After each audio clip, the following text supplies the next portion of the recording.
10,000 सैनिकों का एक दल मद्रास से बुलाकर, मद्रास रेजिमेंट बुलाकर, कितना आतंक होगा अंग्रेज़ों के दिमाग में उनके प्रति।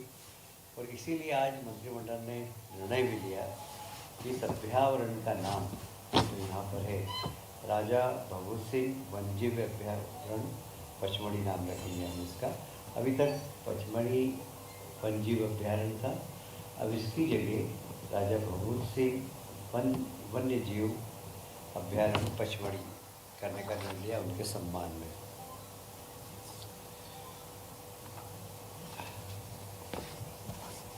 आज माननीय मुख्यमंत्री जी ने कैबिनेट के पहले, जैसे कि आप सब जानते हैं कि मालवा की महारानी लोकमाता अहिल्याबाई की 30वीं जन्म शताब्दी के अवसर पर 31 तारीख को समापन के रूप में माननीय प्रधानमंत्री जी के मुख्य अतिथि में विराट महिला सशक्तिकरण सम्मेलन किया था।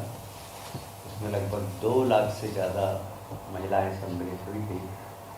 उसके साथ ही उन्होंने तोहफे भी दिए। एक दमोह में एयरपोर्ट दिया प्रधानमंत्री जी ने, और एक सतना में दिया, दतिया और सतना दोनों में उन्होंने दिया। तो हम सब प्रधानमंत्री जी को के प्रति भी अपनी कृतज्ञता व्यक्त करते हैं। और साथ ही इंदौर में मेट्रो की शुरुआत की। मैं इंदौर का बाशिंदा हूँ। हमने तांगे में यात्रा की, फिर टेम्पो पे आए, फिर नगर सेवा में आए, फिर बस में आए, BRTS में आए, और अब इंदौर के लोग मेट्रो में यात्रा करेंगे।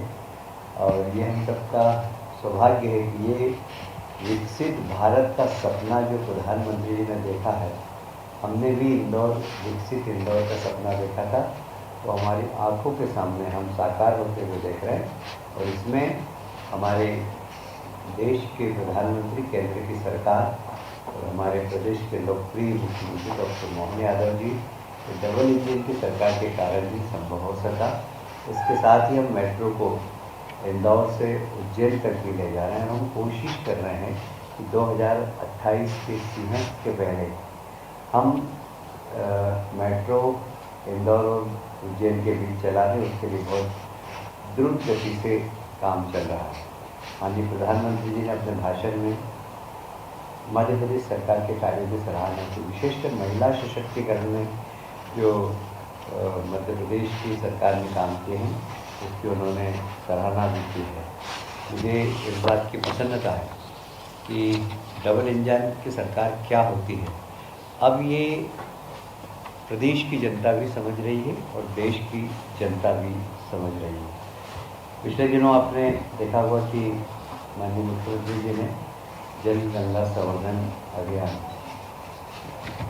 30 अप्रैल तक के लिए घोषणा की थी। अब 30 जून तक के लिए, 30 अप्रैल से 30 जून तक। इसमें पूरे देश के अंदर खंडवा जिले ने कीर्तिमान रचा है सबसे ज़्यादा वाटर बॉडीज़ के संरक्षण के लिए और नई वाटर बॉडीज़, नई जल संरचनाओं के निर्माण में खंडवा जिले ने एक रिकॉर्ड बनाया है। मध्य प्रदेश चौथे स्थान पर आया और मध्य प्रदेश में खंडवा जिला प्रथम स्थान पर आया है। अभी आप जानते हैं कि हमारे मुख्यमंत्री जी जब से शपथ ली उसके बाद से ही कैसे मध्य प्रदेश में इन्वेस्टमेंट आए, हर क्षेत्र में, हर फील्ड में, हर संभाग में उन्होंने बिजनेस समिट की है। ये सब आपने देखा है। नर्मदापुरम को भी केंद्र बनाया था। नर्मदापुरम में भी यहाँ एक बड़ी समिट की थी, उसमें भी काफ़ी MOU हुए। एक नया इंडस्ट्रियल क्षेत्र बनने जा रहा है। उसी प्रकार 5 जून को उज्जैन में वेलनेस समिट हो गई और इस वेलनेस समिट के माध्यम से आयुष मंत्रालय इसको आयोजित करेगा। आप सब जानते हैं कि हमारे यहाँ 5 नए आयुर्वेदिक महाविद्यालय अब हो गए हैं। पहले एक ही महाविद्यालय था इंदौर में, और अब 5 नए आयुर्वेदिक महाविद्यालय हुए।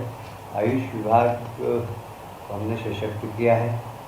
और योगा, यूनानी मेडिसिन, होम्योपैथी, आयुर्वेद, इस सब की तरफ से चिकित्सा पद्धति को हमने सम्मान देते हुए जो लाइलाज बीमारी है वो किस प्रकार हमारी पुरानी पद्धति से दूर हो सके, इसके ऊपर रिसर्च एंड डेवलपमेंट का काम भी चल रहा। और साथ ही जो 5 जून को होने वाली इस वेलनेस समिट में हमारे यहाँ बड़े बड़े संत भाग लेने वाले हैं। हमें विश्वास है कि आयुष विशेषज्ञ, नीति निर्माता और वेलनेस टूरिज़्म भी एक तरीके से आजकल बहुत चलने लगा है। लोग वहाँ आते हैं, रुकते हैं, तो वेलनेस टूरिज़्म ऑपरेटर यहाँ आने वाले हैं और राष्ट्रीय अंतर्राष्ट्रीय निवेशन भाग लेने वाले हैं।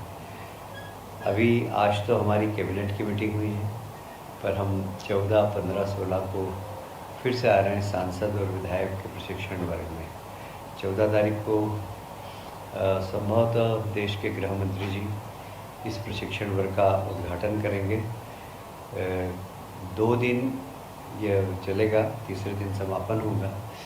हमारा कुल जो ऐसा नहीं कोई पहली बार हो रहा है, ये हमारे संगठन की रचना में प्रशिक्षण बड़ा महत्वपूर्ण हिस्सा है। तो कोई नया विषय नहीं, आप लोगों को कौतूहल होगा कि प्रशिक्षण हो रहा है, क्या होगा, कुछ नहीं। हमारे विचार, कार्य पद्धति, लोक व्यवहार, हमारी दिनचर्या कैसी होनी चाहिए, मीडिया पे हमारा किस प्रकार, सोशल मीडिया, फिर योग प्रतिदिन करना चाहिए, प्राणायाम करना चाहिए, इस संदर्भ में विधायक सांसदों से चर्चा करेंगे गृह मंत्री जी।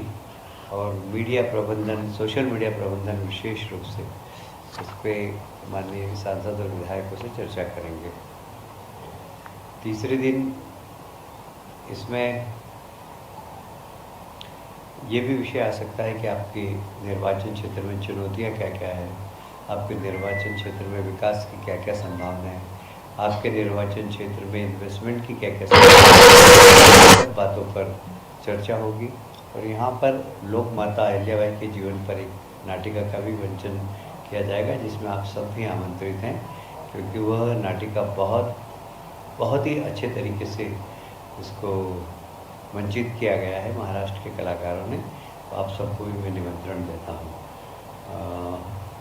महाजून में एक जनजाति आधारित सम्मेलन भी हम लोग कर रहे हैं। 7 जून को बेगा समाज का सम्मेलन हमारा बजाग डिंडोरी ज़िले में होगा। 9 जून को बिरसा मुंडा, जो कि रावीनूट ऑफ भील संप्रदाय बोलते हैं इसको, भीलों और भिलालों का रावीनहुड है वो, जैसे बिरसा मुंडा का जन्म दिवस पर कोल सम्मेलन व्यवहारी शहडोल में होगा।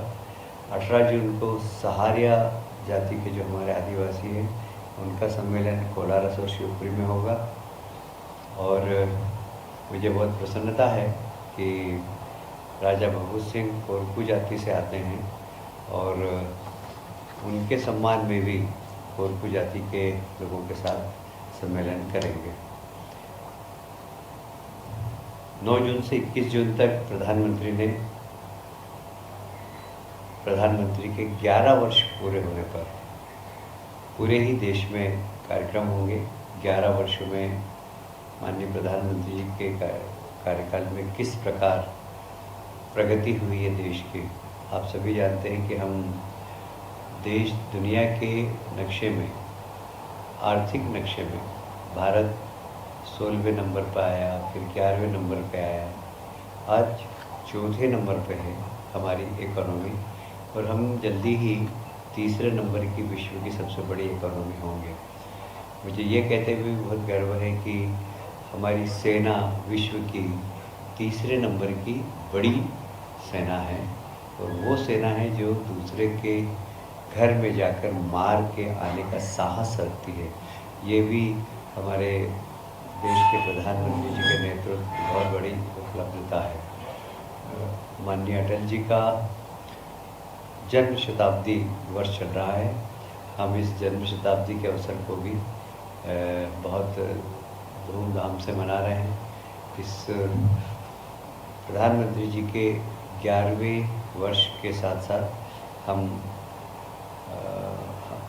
अटल जी के प्रति भी अपनी कृतज्ञता व्यक्त करेंगे और उनके द्वारा किए गए कार्यों का ग्रामीण क्षेत्र में जाकर भी उल्लेख करेंगे। आज एक बहुत ही क्रांतिकारी निर्णय हुआ है। राजस्व में हमेशा राजस्व कमिश्नर अलग होते थे और लैंड रिकॉर्ड कमिश्नर अलग होते थे। आज हमने कैबिनेट में निर्णय लिया है कि राजस्व कमिश्नर और लैंड रिकॉर्ड कमिश्नर दोनों को संयुक्त करें। और आप जानते हैं कि अब आईटी का प्रवेश हो गया है प्रशासन में भी, और लोगों को सीधी सुविधा मिले, पारदर्शी सुविधा मिले, जल्दी सुविधा मिले, इसके लिए आईटी का प्रवेश राजस्व विभाग में शीघ्र हो। और इसीलिए पिछले दिनों जिस प्रकार हमारे यहाँ इस क्षेत्र के अंदर प्रदेश में कंप्यूटराइजेशन हुआ है, उसकी बुरी प्रशंसा केंद्र ने भी की है। और अब इसको और ज़्यादा तीव्र गति से अच्छा काम करने के लिए साधारणतः होता ये है, व्यवहारिक रूप से जो तहसीलदार होते हैं, उनका तहसीलदार न्यायालय भी चलता है और राजस्व के प्रकरण को सुनते हैं, साथ में लॉ एंड ऑर्डर का भी काम देखते हैं। अब तहसीलदार को 2 श्रेणी में बांटेंगे कि जो राजस्व के न्यायालय देखते हैं वो सिर्फ न्यायालय देखेंगे, और लॉ एंड ऑर्डर करने वाले वो लॉ एंड ऑर्डर को ही संभालेंगे। जब इन दोनों कमिश्नरों को हम एकीकृत कर रहे हैं तो जो एक कमिश्नर होगा उसका नाम होगा commissioner land resources and management. यह एक पद हो रहा है 2 पद की जगह, लैंड रिसोर्स एंड मैनेजमेंट। मुझे ये बताते हुए बहुत प्रसन्नता है कि इस विभाग में लगभग हम 500 पदों का विलोपित कर रहे हैं और 1200 नए पद का सृजन कर रहे हैं। 1200 नए पद ऐसे, जो मैंने पहले ही कहा कि आईटी आज की तारीख में एक महत्वपूर्ण पारदर्शी प्रशासन चलाने का एक तरीका है। तो हम आईटी के क्षेत्र में काम करने वाले लोगों को यहाँ पर उनके पद सृजन कर रहे हैं और उनको कैसे राजस्व विभाग में फास्ट काम हो, किसानों को असुविधा नहीं हो और उनको घर बैठे नामांतरण सीमांकन मिल सके। हालांकि मुख्यमंत्री जी ने 2 बार अभियान चलाया और लाखों की संख्या में नामांतरण, भूभाटन और इसके जो किसानों की समस्या उसके निराकरण की कोशिश की है। फिर भी डे टू डे में किसानों की शिकायत आती तो हम उसको और पारदर्शी बनाना चाहते हैं और चाहते हैं कि किसान बस आवेदन करे, उसको किसी से मिलने की ज़रूरत नहीं और उसका सीमांकन हो जाए, भूभाटन हो जाए, जो भी राजस्व संबंधी समस्या का उसका निराकरण हो जाए। इसलिए यह एक बिल हम आज लाए हैं और बड़ा महत्वपूर्ण बिल है।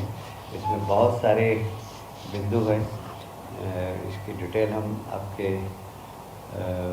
जब हम अभी एक परिपत्र जारी करेंगे, हमारा प्रेस नोट आएगा, उसमें आपको मिल जाएगा। देश का पहला राज्य ये शायद इस प्रकार का परिवर्तन करने वाला, इस प्रकार की तेज गति से राजस्व विभाग को चलाने वाला ये देश का प्रथम राज्य होगा मध्य प्रदेश। उसी प्रकार मध्य प्रदेश में श्रम विभाग में बहुत सारे संशोधन पहले भी किए हुए। पहले जब मैं आईटी मिनिस्टर था तो हम लोगों ने जब आईटी कंपनियां हम लाए तो एक बड़ी समस्या थी कि महिलाएं, जो हमारा पहले लेबर लॉ था उसके अंदर महिलाओं को रात में काम करने के लिए अनुमति नहीं थी। हमारे प्रदेश के अंदर लेबर लॉ ऐसा बना था, हमने उसे परिवर्तन किया कि सुरक्षित तरीके से जहाँ पर महिलाएं काम कर सकती हों और रात में भी जा सकती हैं, और इसलिए लेबर लॉ में हमने उस वक्त भी चेंज किया था।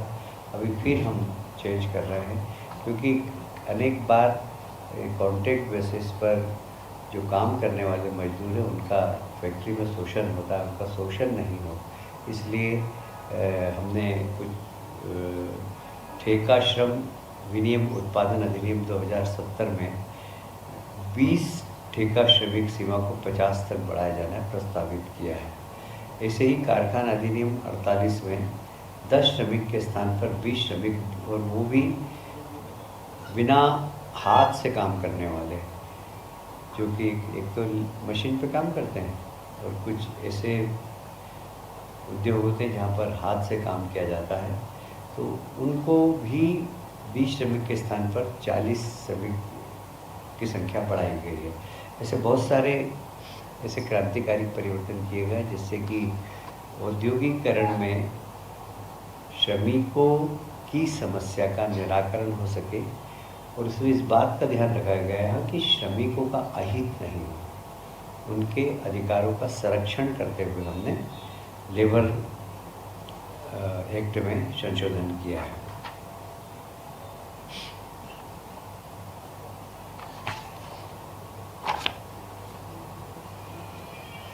मध्य प्रदेश में आपकी जानकारी होगी ही कि माननीय मुख्यमंत्री जी सिर्फ खेती ही नहीं, खेती में भी उद्योग, हमारे प्रधानमंत्री जी का सपना है कि खेती फायदे का बिजनेस बने और किसानों की आय डबल हो। तो कैसे हम गांव में उद्योग बना सकें और वैल्यू एडिशन का काम कर सकें, उत्पादन का। इस दिशा में हमने पहले भी कदम उठाए, अभी और कदम उठा रहे हैं। आज इस दिशा में हमने agritech innovation hub for agriculture की स्थापना के संबंध में कैबिनेट में एक प्रस्ताव पारित किया है।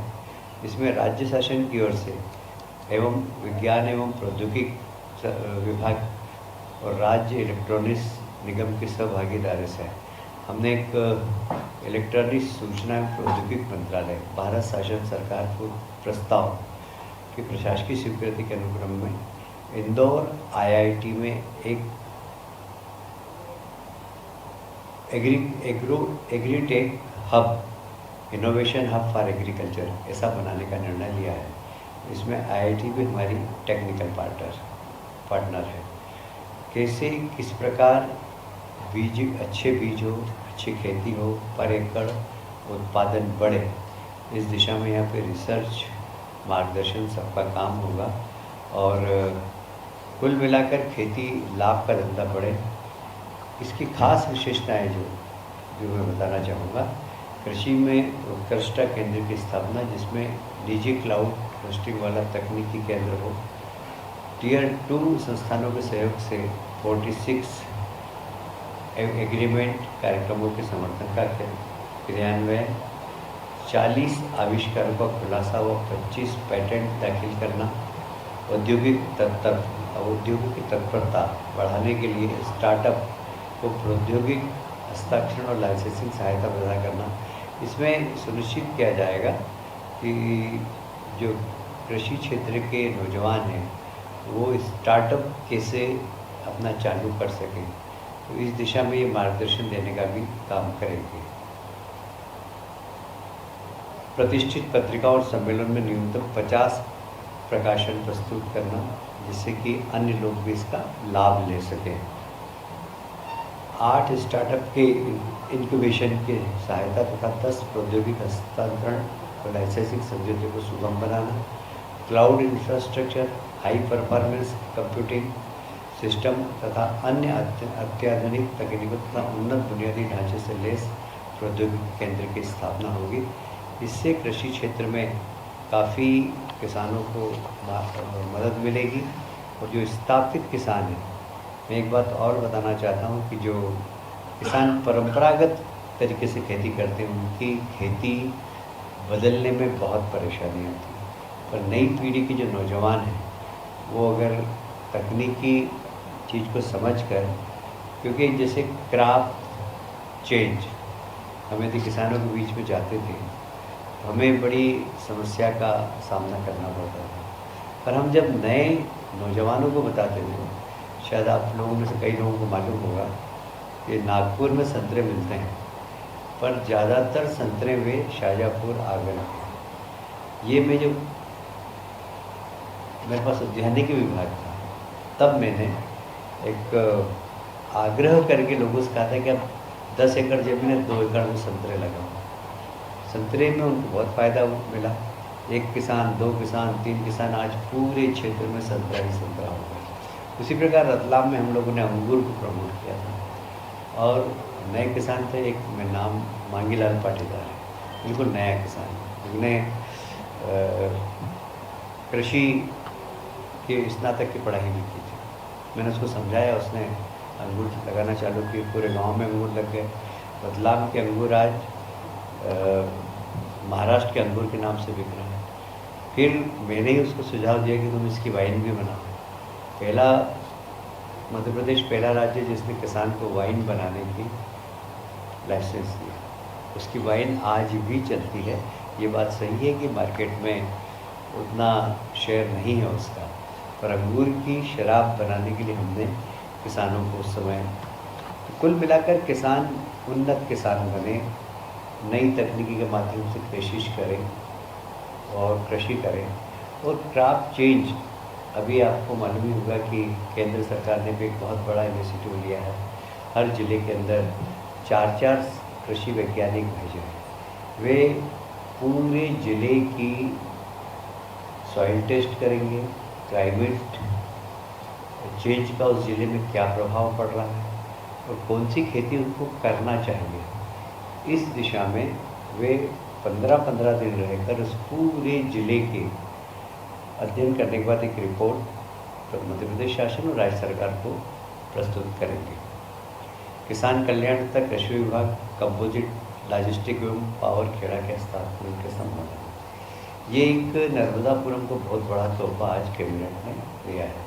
यहाँ पर एक केसर मल्टी मॉडल लॉजिस्टिक पार्क बनाने के लिए मंडी बोर्ड और इनके बीच में एमओयू हुआ था और वह एमओयू की जो शर्तें थी उसके अनुसार वो उतना निर्माण नहीं कर पाए। हमने एक DP world multi modal logistic private limited, जो कि विश्व की सबसे बड़ी लॉजिस्टिक क्षेत्र में काम करने वाली कंपनी है, उन्होंने हमें एक प्रस्ताव भेजा। उस प्रस्ताव के माध्यम से यह अधूरा पड़ा हुआ जो लॉजिस्टिक पार्क है, इसको बनाने की जवाबदारी हमने उनको दी है और यह अतिशीघ्र 2 साल के अंदर ही एक बहुत बड़ा लॉजिस्टिक पार्क बनाएंगे। साथ ही यहाँ पर किसानों को बहुत इसका लाभ होगा और ये एक तरीके में से मानिए आपकी ये इस कैबिनेट जो इस ज़िले में हुई है, उस कैबिनेट का तोहफा नर्मदापुरम को है कि कृषि क्षेत्र में एक इतना बड़ा लॉजिस्टिक हब जो बन रहा है वह सिर्फ इस ज़िले को ही नहीं, आसपास के ज़िलों को भी लाभ पहुंचाएगा। आज मंत्रिमंडल ने इसको अनुमोदित कर दिया है। इतना ही आज कैबिनेट में निर्णय हुआ। आप अगर कुछ पूछना चाहें तो पूछ सकते हैं।